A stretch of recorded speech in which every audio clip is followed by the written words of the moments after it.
Hi, I'm Desi Serna, author of Fretboard Theory, Guitar Theory for Dummies, and Guitar Rhythm and Technique for Dummies. In this free guitar lesson, I'm going to show you how to play a few parts from the song Crazy Train by Ozzy Osbourne featuring Randy Rhoads. This song has some interesting chord shapes and chord voicings, ones that are related to the cage template chord system that I teach in my guitar theory courses. This lesson is suitable for intermediate level players on up who are already familiar with standard bar chords and rhythm guitar technique. You can follow along using free guitar tab. Just go to the link in the video description. To get my sound for this song, I'm using a Paul Reed Smith DGT guitar. I'm on the back humbucker. I'm plugged into a Fender Pro Junior amplifier. I've got the volume set low so that it's pretty clean and it's not breaking up. It's on about 2. But I'm not using the speaker on it. I'm actually plugged into this Rivera Silent Sister isolation cabinet, which has a 12-inch Celestion Vintage 30 speaker. And then for distortion, I'm using a Visual Sound Son of Hyde red distortion pedal. This distortion pedal is now available in a new model, and Visual Sound has changed their name to True Tone if you're looking for it. And then I've just added some reverb on the board, so here's my sound.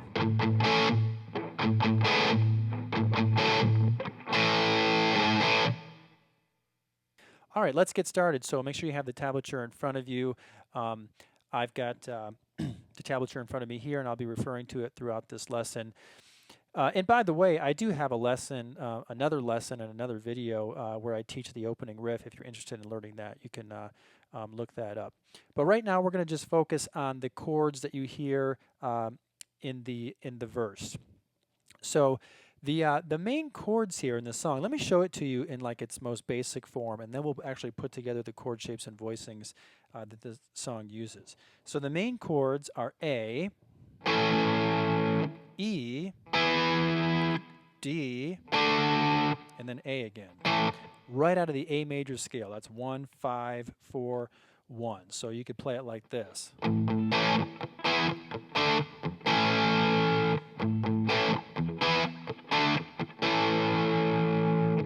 All right, now let's start to make some changes to it, and let's actually build the shapes that are used in the song. The first thing we're going to do is we're going to reduce this A, which is an E form bar chord here, to just strings 4, 3, and 2. Just those notes that are part of the chord that you fret on those strings. So it becomes this. All right, that's the A chord. For the E chord, instead of playing it here in A form, we're actually going to play a C form bar chord like this. We're going to leave the E out of it and just play this much of it. So let's go back to that A for a second. Here's a partial A in E form, and then here's a partial E in C form. And notice how you just take these two, you're going to slide down a fret from the A, and then these two fingers just swap strings. So A, this is E. Out of the C form. This particular chord shape is not as common. This is the reason why I actually chose to do a lesson on this, because I talk about building different chord voicings and chord shapes like this in my theory instruction, and I reference this song, so I wanted to have an opportunity to show you how it works. I covered the cage system at length. I'm not going to get into the details of it now. This is just a lesson on showing you how to apply it here to this song.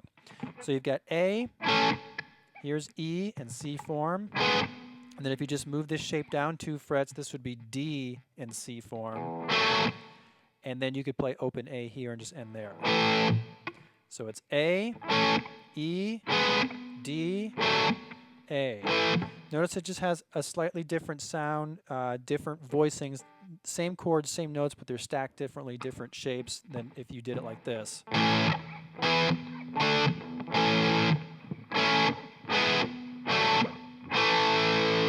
You're hearing different chord voicings there. You're also hearing inversions because that E has got its third G sharp in the bass, that D has its third F sharp in the bass. And then what makes this rhythm part even more interesting is that you pedal on the open A string. So you let the open A string kind of sustain throughout, and you're actually going to place some 16th note rhythm on it, and it kind of remains constant. That's called a pedal tone. I have some instruction on pedal tones and pedal point too, so I'm not going to get into all those details, but this is an example of a pedal point or pedal tone here. So you could start by just playing some eighth notes on the A string. That'd probably be an easier way to start, and then put it together with the chords like this.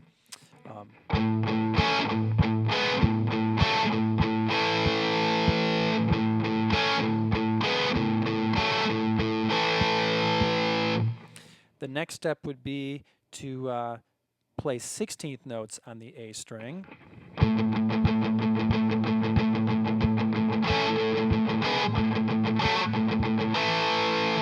This gets a little trickier because right after you hit the chord, you got to come back to the 5th string with an upstroke. So you can make this easier by doing something like maybe, let's see. Well, I think you're all right probably just playing straight 16th notes. Just try to play as many as you can and fit them in there. Whoops.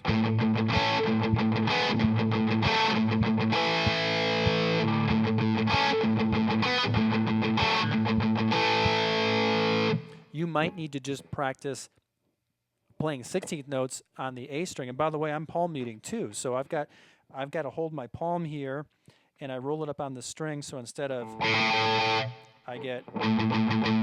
then I release that palm mute when I actually strike the chord. So.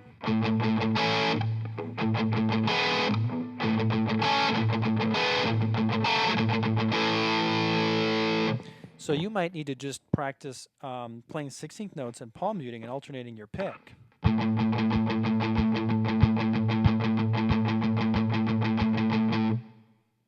So if we want to take a look at the tab now and play it as written, notice that you don't actually play 16th notes all the way through. At the very beginning there you have an 8th note followed by 2 16th notes.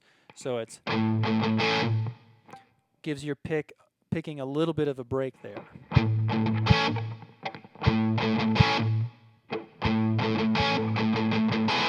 But after that, you do play 16th notes there, so it's.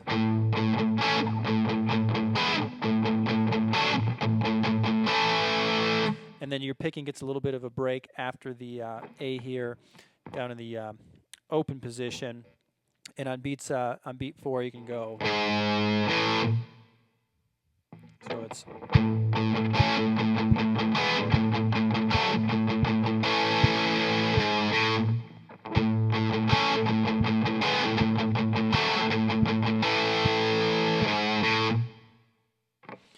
So you just want to work this out, you know, part by part, play it slowly, and then you can work on increasing your speed gradually over time. Eventually you want to get up to 138 beats per minute, which sounds like this.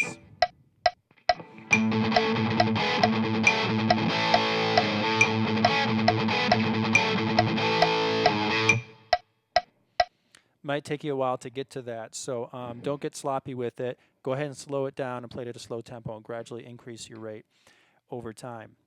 If you look at the next couple of bars, the rhythm part is the same. But if you listen to the actual song, there's this neat kind of lick that's played after the chords the second time through. And so I thought I would throw that in there as well. It sounds like this. So you're going to take a look at the second half of the 4th measure there. And what you're going to do is you're going to pick the 4th fret of the 3rd string. You're going to pull off to the 2nd fret. And then you're going to pull that off to the open string. So you only pick that first note. And this is played in a triplet manner here. These are actually 16th note triplets. Very, very fast.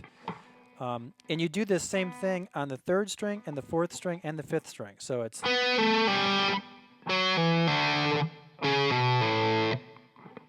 And you need to work on, you want to have all your fingers in place before you do a pull off. So you don't want to pick this note and then begin to pull off to the next note as you're trying to fret it. You're going to cut the string off. It's not going to work. So you want to have both fingers down.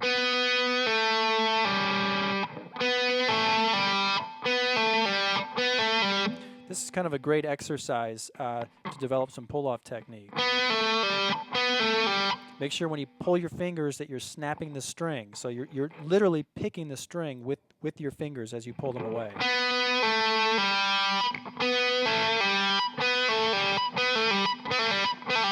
Then you want to get to the point where you can just kind of roll them off really quickly. Then do the same thing on the 4th string. Same thing on the 5th string. Then what you do is you go from one right to the other with no break at all. Let me slow it down a little bit. And your pick is just going to hit the first note on each string.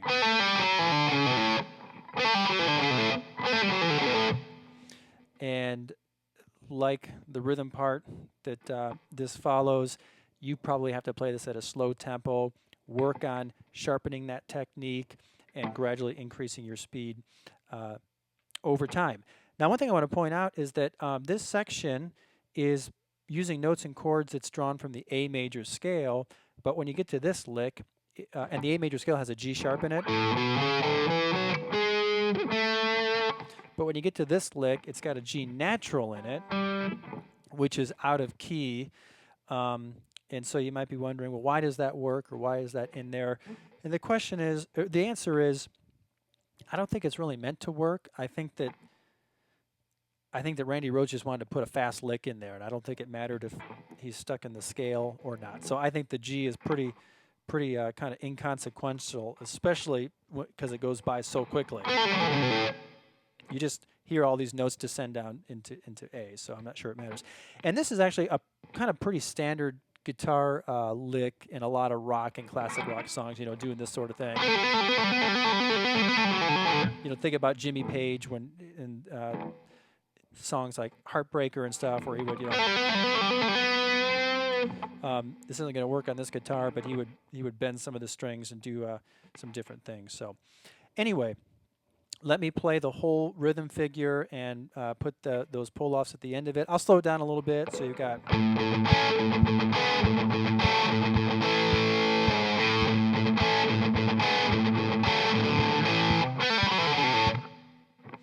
And then from there, you can just repeat the rhythm figure. So let me do it one more time, and I'll repeat. And let me speed it up a little bit.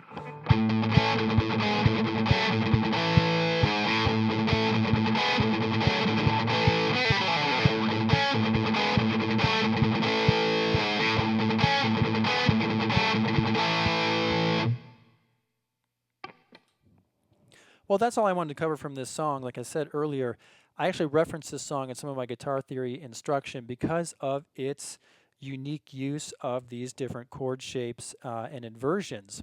And on top of that, I like the pedal tone technique. I like the 16th notes. Those pull-offs are a great exercise to build technique. So I just wanted to cover a couple things from these songs. Well, I hope you have enjoyed this free guitar lesson. If you would like to learn more about music theory for guitar, including guitar scales, chords, progressions, modes, and more, then visit my website at guitar-music-theory.com. That's guitar music theory with dashes in between the words. When you get there, sign up to join my email list. You can receive some free materials, and you can preview my full theory courses that I offer. Well, thanks for watching. Please click like on this video and leave me some positive comments.